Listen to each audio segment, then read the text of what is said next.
प्रिय विद्यार्थियों, कक्षा 9वीं के हिंदी व्याख्यान में एक बार फिर से आप सबका हार्दिक स्वागत है। आपके पाठ्यक्रम की पुस्तक क्षितिज भाग 1 के अध्याय प्रेमचंद के फटे जूते, जिसके लेखक श्री हरिशंकर परसाई जी हैं, जो कि एक बहुत ही महान साहित्यकार और महान व्यंग्यात्मक शैली के साहित्यकार मैं कहूँगा, क्योंकि उनका जो साहित्य है उसमें व्यंग्य का स्थान सर्वोपरि। और इस लेख के अंदर भी उन्होंने आज के समाज की बात करूँगा मैं, आज के समाज का एक बहुत ही महत्वपूर्ण दृश्य, एक बहुत ही महत्वपूर्ण भाग जो है दिखाने की कोशिश की है, वो है दिखावे की संस्कृति। उन्होंने इस लेख के अंदर महान साहित्यकार प्रेमचंद और आज के वर्तमान समाज का दिखावा, इन दोनों का एक तुलनात्मक अध्ययन यहाँ हमें करवाया है कि किस प्रकार से प्रेमचंद थे, जो थे वही दिखते थे, जो वो देखते थे वही लिखते थे, उनमें यथार्थ का कितना ज़्यादा पुट था।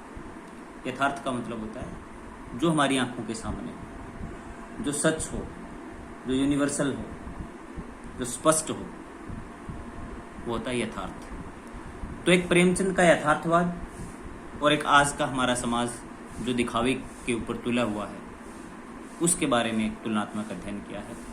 तो पिछली कक्षा तक पिछले व्याख्यान में जहाँ तक हमने किया, उससे आगे हम शुरू करेंगे। तब परंपरा के अनुसार तुमने मुस्कान लाने की कोशिश की होगी। दर्द के गहरे कुएं के तल में कहीं पड़ी मुस्कान को धीरे से खींचकर ऊपर निकाल रहे होंगे और बीच में ही क्लिक करके फोटोग्राफर ने थैंक यू कह दिया होगा। ये पंक्तियां उस समय के हैं जब प्रेमचंद फोटो खिंचवा रहे हैं और प्रेमचंद के एक पांव का जो जूता है वो फट गया है, अंगुली बाहर निकली हुई है। लेकिन प्रेमचंद यथार्थवादी व्यक्ति थे, उन्हें ये पता भी था कि वो धोती को थोड़ा सा खींच कर नीचे कर लेंगे तो शायद ये ना दिखे, लेकिन वो ऐसा नहीं करना चाहते थे, क्योंकि वो जो हैं वही दिखना चाहते थे कि अगर जूता फट गया है तो कोई बात नहीं है, उसे ढकने की आवश्यकता नहीं है। उसे ढकने से जो दर्द है वो ज़्यादा होगा, वो दुख ज़्यादा होगा। और जब वो फोटो खिंचवा रहे हैं, तब यहाँ हरिशंकर परसाई जी ने कहा है कि जब वो फोटो खिंचवा रहे होंगे बड़े फक्कड़पन से, तब वो अपने भीतर पड़े किसी दर्द को जब ऊपर ला करके मुस्कान में बदलने की कोशिश कर रहे होंगे, उसी दौरान एक फोटोग्राफर ने रेडी प्लीज़ कहकर क्लिक कर दिया होगा, अर्थात फ़ोटो खींच दिया होगा। लेकिन प्रेमचंद को इस बात से तनिक भी इस बात का एहसास नहीं है, तनिक भी इस बात का किसी प्रकार का पश्चाताप नहीं है कि वो अपने फटे हुए जूते से अपनी जो उंगली है उसको बाहर निकले हुए फ़ोटो खिंचवा रहे हैं, क्योंकि वो किसी प्रकार का दिखावा नहीं करना चाहते।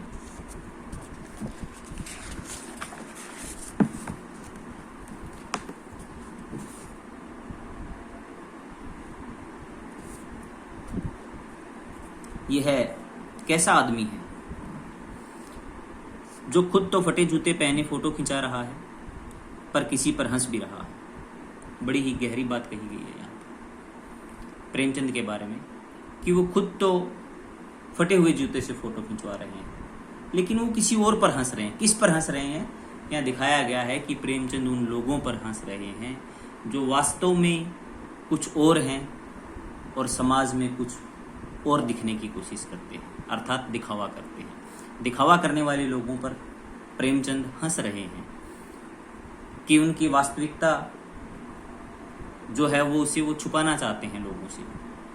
जो वो वास्तविक व्यक्ति हैं, जो उनकी जो स्थिति है वो जिस प्रकार के हैं, वो वैसा नहीं दिखना चाहते। वो जो कि एक बहुत ही गलत बात है, जो कि समाज के लिए बहुत ही खतरनाक स्थिति है, क्योंकि हमें जो हम हैं वही दिखनी चाहिए। हमें दिखावा नहीं करना चाहिए, हमें किसी प्रकार का आडंबर करने की आवश्यकता नहीं है, हमें जीवन में यथार्थ लाने की आवश्यकता है। फोटो ही खिंचाना था तो ठीक जूते पहन लेते या ना खिंचवाते। फोटो ना खिंचाने से क्या बिगड़ता। शायद पत्नी का आग्रह रहा हो और तुम अच्छा चल भाई कहकर बैठ गए होंगे। यहाँ पर कहा गया है कि अगर फोटो खिंचवाना था, उन लोगों के द्वारा कहा गया है, किन लोगों के द्वारा, जो लोग दिखावा करते हैं, उन लोगों के द्वारा यहाँ कहा गया है प्रेमचंद को कि अगर फोटो खिंचवाना था तो अच्छा खिंचवाते, और अगर अच्छा नहीं खिंचवाना था तो फिर खिंचवाते ही नहीं। या फिर उनके ऊपर पत्नी का आग्रह रहा होगा कि चलो एक फोटो खिंचवाया जाए, और प्रेमचंद का फक्कड़पन यहाँ पर देखिए कि उन्होंने कह दिया होगा चलो ठीक है भाई।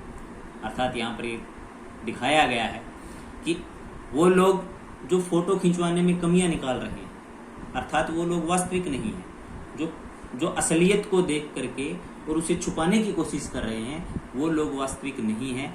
बल्कि अगर तुलना की जाए तो प्रेमचंद वो व्यक्ति हैं जिसने अपनी पत्नी के आग्रह पर वो जिस स्थिति में है, जैसे हैं वैसे ही सामने बैठकर कह दिया होगा चलो ठीक है भाई फोटो खिंचवा लेते।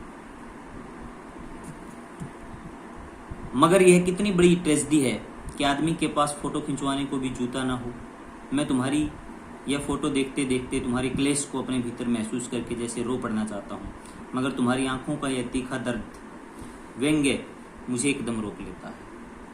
यहाँ लेखक कहता है कि फोटो खिंचवाने के लिए आज के समय में किसी व्यक्ति के पास जूते ना हो, ऐसा तो हो नहीं सकता, क्योंकि आज तो लोग फोटो खिंचवाने के लिए जूते, कपड़े और अन्य वस्तुएं मांग करके भी फोटो खिंचवा लेते हैं, सिर्फ दिखावा करने के लिए। यहाँ रचनाकार ने कहा है, साहित्यकार हरिशंकर परसाई ने कहा है कि तुम्हारे क्लेश को अपने भीतर में महसूस करके रो पड़ना चाहता हूं, लेकिन मैं कभी कभी रुक जाता हूं। क्यों रुक जाता हूं? क्योंकि तुम्हारी आंखों के अंदर जो दर्द है, व्यंग्य मुझे एकदम से रोक देता है। तीखा दर्द और व्यंग्य, तीखा दर्द और व्यंग्य किन लोगों के प्रति है प्रेमचंद की आंखों में? उन लोगों के प्रति है जो आज समाज में अपने पास जो वस्तुएं नहीं हैं उनको भी दिखा करके अपने आप को बड़ा, अपने आप को बहुत ऊंचा और अपने आप को बिना वास्तविक दिखाने की कोशिश करते हैं, सच को छिपाने की कोशिश करते हैं, यथार्थ को छिपाने की कोशिश करते हैं।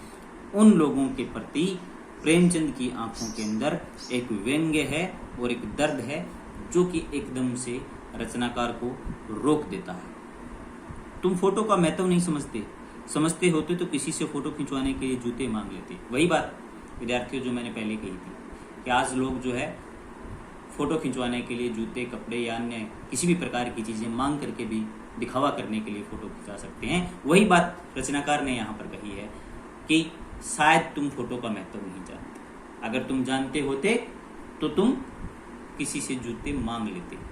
लेकिन प्रेमचंद के बारे में मैंने पहले भी आपको बताया है कि उनकी जितनी भी रचनाएं भी आज तक जिन्होंने लिखी हैं, चाहे वो कफन कहानी हो, चाहे वो ठाकुर का कुआं हो, चाहे वो शतरंज के खिलाड़ी हो, चाहे वो उपन्यास गोदान हो, करबला हो, निर्मला हो, कर्मभूमि हो, रंगभूमि हो, अनेक ऐसे उपन्यास उन्होंने लिखे हैं जो समाज को वास्तविकता दिखाते हैं। तो यहाँ भी प्रेमचंद जो है वो वास्तविक फोटो खिंचवाना चाहते थे और वास्तविक फोटो का वो महत्व जानते थे। मांग करके जूते पहनकर वो फोटो नहीं खिंचवाना चाहते थे। आज के लिए विद्यार्थियों यहीं तक, मिलते हैं अगले व्याख्यान में एक बार फिर से। धन्यवाद।